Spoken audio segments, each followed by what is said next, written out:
Better Call Saul recently wrapped up its final season and was met with extreme disappointment from all sides of the globe. But as we all know, similar to the final season of Breaking Bad, Season 6 of Better Call Saul was split into 2 parts, with the mid-season finale airing on the 23rd of May 2022.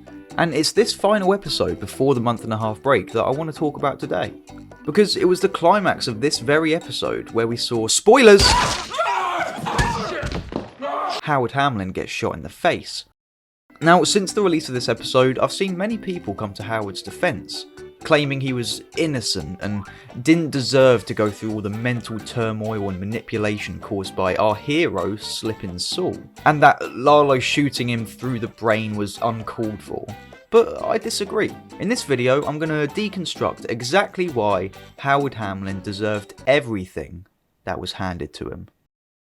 Howard Hamlin bad, Howard Hamlin stinky, Howard Hamlin bad, Howard Hamlin stinky, Howard Hamlin bad, Howard Hamlin stinky. Now, being the head of a large successful lawyer firm in Albuquerque can definitely come with its downsides. The stress of constantly having to maintain a respectable and perfect image for the sake of the firm can take its toll on any man.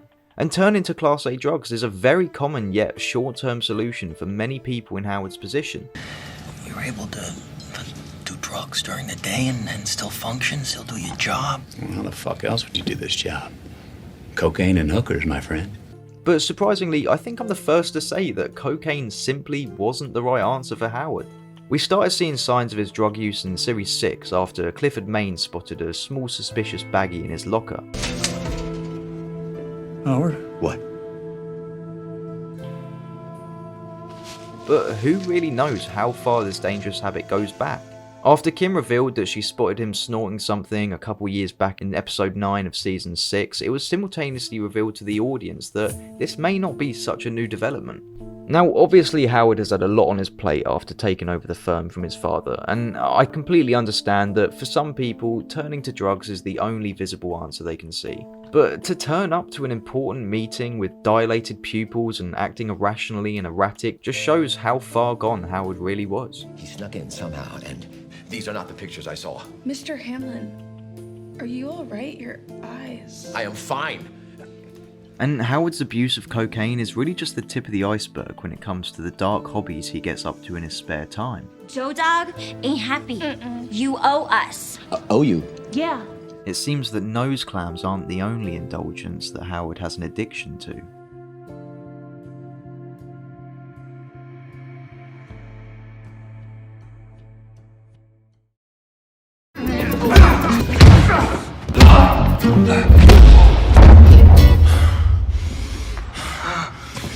After following Jimmy McGill's journey from lovable troublemaker to charismatic successful lawyer over the span of 6 seasons, nothing was more traumatic than to watch a coked up Howard pummel him to a pulp. And for what reason? He simply enjoys inflicting pain onto others. Up to this point, Jimmy has yet to get involved with the great Heisenberg. He's done nothing wrong. He supported his brother while suffering from an extreme sensitivity to electricity. He nursed his girlfriend back to health after she was involved in a car accident. He even offered a helping hand to Howard after finding him in the midst of a mental breakdown in the little boy's room. You know what, Howard, you do yourself a favor and you go see someone. I actually have the number of a shrink. I got it for a client and it's supposed to be great. Let's leave it at that. And in return, Howard sets up Jimmy. I mean, straight away, look at his hands. What are they doing? Those are the hands of a psychopath. Someone violent, someone unstable, and someone dangerous. And it was these very hands that Howard used to beat Jimmy half to death.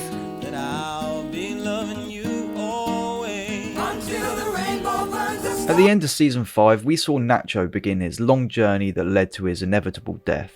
Nacho was deep into the cartel game, but don't be mistaken, he was a loving family man who would have done anything for his father. He was forced into a situation out of his control, and all he wanted was peace and tranquility for all around him. Sadly, his preach for love came to an end at the beginning of season 6, when he had to make a deal with Gus to lie about the attack on Lalo, taking suspicion off Gus and allowing himself to be killed. However, Nacho chose to go out on his own terms. He was loyal to his word and convinced the Salamancas Gus had no involvement in the attack, but he decided to pull the trigger himself.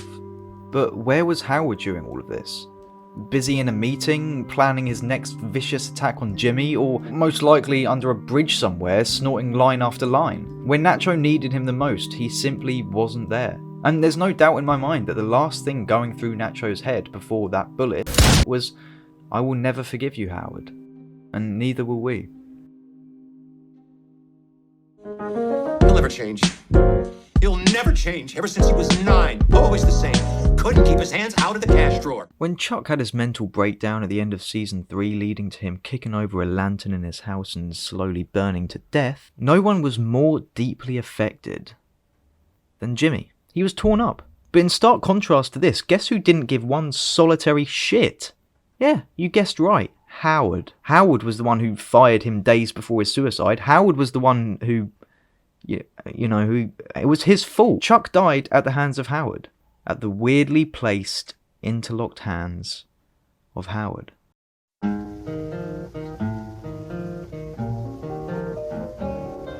Now, anyone who's seen the final episode should be aware of Jimmy's fate. As the honourable man we all know he is, Jimmy takes his punishment like a man and goes to jail to make amends for what he's done. Of course Kim visited him. She knew more than anyone that all Jimmy needed during these times was to see a friendly face. Even Marie gave him a loving send-off, even with the knowledge that Jimmy's previous client allowed her husband to be shot to death. Good to go?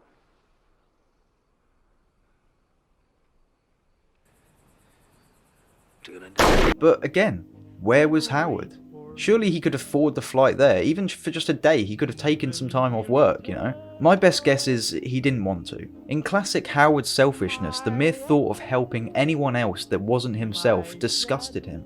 And yeah, by this point he's been buried underneath a meth lab for several years, but it just speaks to his laziness that he couldn't even be bothered to see his old friend, especially after what he's been through.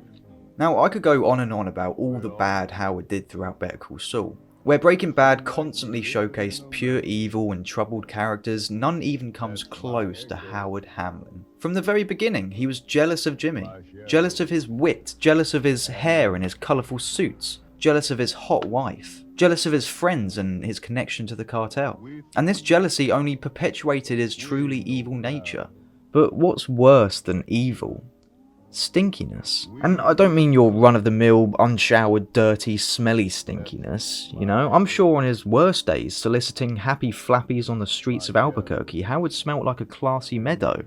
But the type of high-class, social stinkiness that allowed a fully grown man to drive around in a polished Jag with the word Namaste on the license plate. I mean, no wonder your wife left you, Howard. You're sitting there at 7 AM making leaves out of coffee when you should be satisfying her needs. Your flashy pinstripe suits, your stupid billboards, and your name. Howard Hamlin. HH. You know who else has the initials HH? Horrid Henry. The most horrid of all the little boys. But he can't hold a candle to your horridness, Howard. So yeah, Howard deserved to be murdered by Lalo. He deserved to be revealed for who he truly was. And all we can hope is for him to take a long look at himself and think about what he's done. Thanks for watching. Stay hydrated.